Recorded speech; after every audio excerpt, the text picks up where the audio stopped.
अच्छी शाख है। ये वाली उठाओ तुम, मैं वो बड़ी शाख तोड़ता हूँ। अपना घर बनाने के लिए मिठू तोता और हरियाली तोती लकड़ियाँ तोड़ रहे थे। हरियाली, रस्सी कहाँ है? रस्सी तो आपके पास थी। नहीं, मेरे पास तो नहीं थी, मैं समझा तुम उठा लाई हो। मिठू जी, अब हमें दोबारा घर जाना होगा और घर से रस्सी लेकर आते हैं। फिर दोनों पति पत्नी रस्सी लेने घर चले जाते हैं। कालू, घर टूटने वाला है, जाओ जंगल से सूखी लकड़ियाँ ले आओ।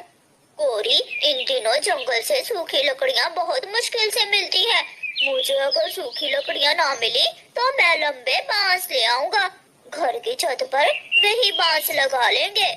कौवा अपनी रस्सी लेकर सूखी लकड़ियाँ लेने जाता है। उड़ते उड़ते उसे नीचे कुछ लकड़ियाँ एक जगह पड़ी नजर आती हैं। कौवा वहाँ रुकता है। सूखी लकड़ियाँ, ये लकड़ियाँ कौन रख कर गया होगा? कौवा इधर उधर देखता है और लकड़ियाँ रस्सी से बांध लेता है और गठरी उठाकर वहाँ से भाग जाता है। थोड़ी देर बाद जब तोता और तोती रस्सी लेकर आते हैं तो वहाँ उनकी लकड़ियाँ नहीं थी।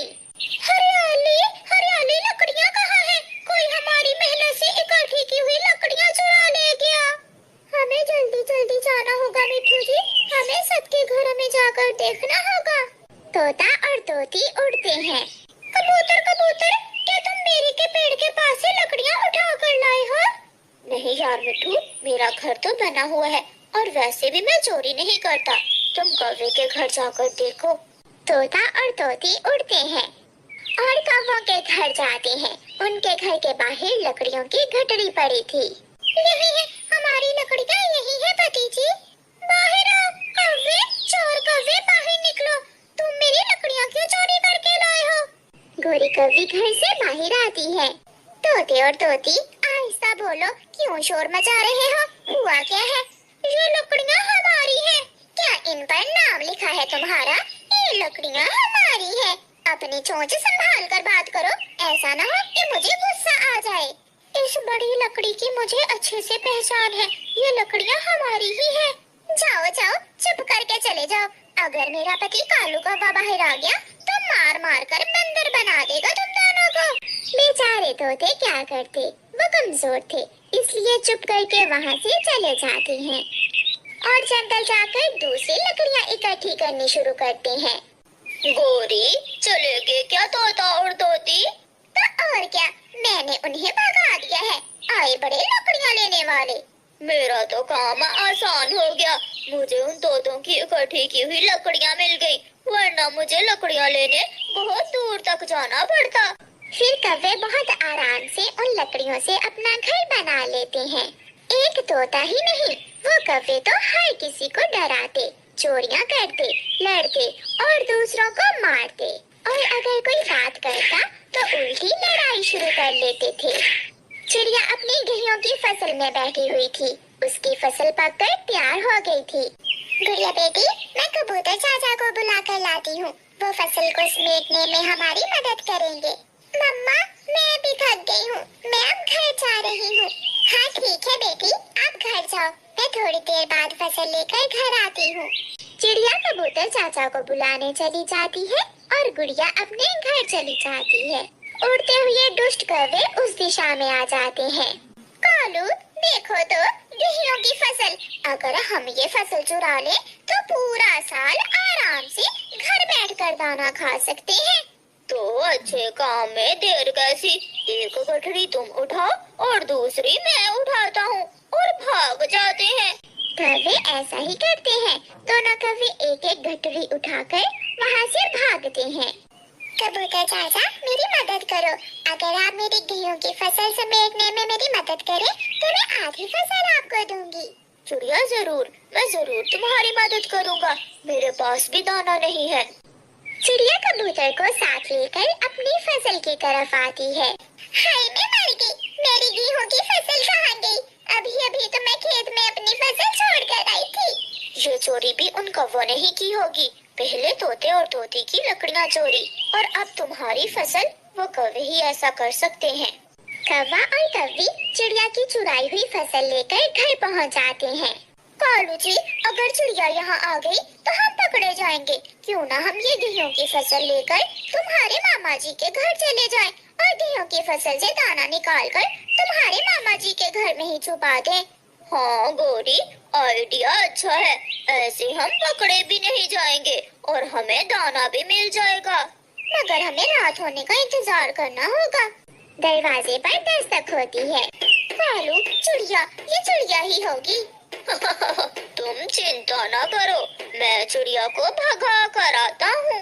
फिर कौवा बाहर जाता है। कालू भैया, मेरी फसल कहाँ है? तुमने ही मेरी फसल चुराई है। चिड़िया, आहिस्ता बोलो, मेरी पत्नी बहुत बीमार है। ऐसा कहते हुए कौवा रोने लग जाता है। उसे उसे कल रात से तेज बुखार है। मैं तो बहुत परेशान हूँ। मैं भला तुम्हारी फसल क्यों चुराऊंगा? कवे भैया, मुझे माफ करना। सॉरी, मैंने आप पर शक किया। आप गौरी बहन को दवा लेकर दें। मेरी फसल जरूर दुष्ट उल्लुओं ने चुराई होगी। मैं उनसे जाकर पूछती हूँ। हाँ हाँ चिड़िया, तुम उल्लुओं से जाकर पूछो। अगर मेरी गोरी पत्नी जी बीमार ना होती तो मैं भी तुम्हारे साथ जाता और उन दुष्ट उल्लुओं को मार मार कर तुम्हारी फसल उनसे लेकर देता तुम्हें वापस। चिड़िया शांत होकर वहाँ से चली जाती है। अच्छी कहानी सुनाई कालू जी। मैं खिड़की से सब सुन रही थी। अब जैसे ही रात होगी हम ये फसल उठाकर मेरे मामा जी के घर चले जाएंगे। चिड़िया बेचारी निराश होकर अपने घर चली जाती है। जैसे ही रात होती है, कौवा और कौवी चिड़िया की चुराई हुई गेहूं की फसल की गठरियां उठाते हैं और घर से निकलते हैं। रात थी, इसलिए उन्हें कोई भी नहीं देखता। वो जैसे ही आधे रास्ते में जाते हैं, तेज हवा के साथ बारिश शुरू हो जाती है। कालू जी रुक जाओ, मैं और नहीं उड़ सकती। फिर वो दोनों पति पत्नी फसल एक पेड़ के नीचे रखकर बारिश के रुकने का इंतजार करने लगते हैं। ये बारिश ना जाने कब रुकेगी। कालू, मुझे तो बहुत ठंड लग रही है। ठंडी हवा से मेरा भी बुरा हाल है। अब घर वापस जाना तो बहुत मुश्किल है गौरी। आइडिया, मेरे दादाजी गेहूं की फसल में घुसकर रात गुजार लिया करते थे। क्यों ना हम भी इस फसल के अंदर छुप जाएं, ऐसे हम बारिश से बच जाएंगे। उपाय तो अच्छा है कालू जी। फिर दोनों कौवे उस फसल की गठरियों के अंदर छुप जाते हैं। जैसे जैसे बारिश होती है, गेहूं की फसल की गठरियों में पानी भरता जाता है और फिर आहिस्ता आहिस्ता वो गेहूं की बालियां वजनी हो जाती हैं और कौवों के ऊपर गिर जाती हैं। कौवे फसल के नीचे दब जाते हैं। कालू, कालू कहाँ हो? मुझे यहाँ से बाहर निकालो। गौरी, गौरी, मेरा पंख नीचे दबा हुआ है। मरवा दिया, तेरे दादाजी के आइडिया ने हमें मरवा दिया कालू। सारी रात बारिश और ऊपर से बोझ तले दबकर दोनों कौवों की मौत हो जाती है। सुबह हो जाती है, बारिश भी थम गई थी। घने जंगल में चिड़िया की फसल देखकर कबूतर चाचा जाकर चिड़िया को बताता है। चिड़िया भी वहाँ आ जाती है और बैलगाड़ी पर लादकर चिड़िया और कबूतर गेहूं की फसल चक्की पर दाना बनवाने ले जाते हैं। जब वहाँ जाकर चिड़िया गठरी खोलती है तो अंदर से दोनों कौवे मरे हुए निकलते हैं, जिन्हें देखकर चिड़िया डर जाती है। बुराई का अंत हमेशा बुरा ही होता है। कौवे मर गए। चिड़िया, कौवे अपनी ही की हुई बुराई से अपने अंत को पहुँच गए।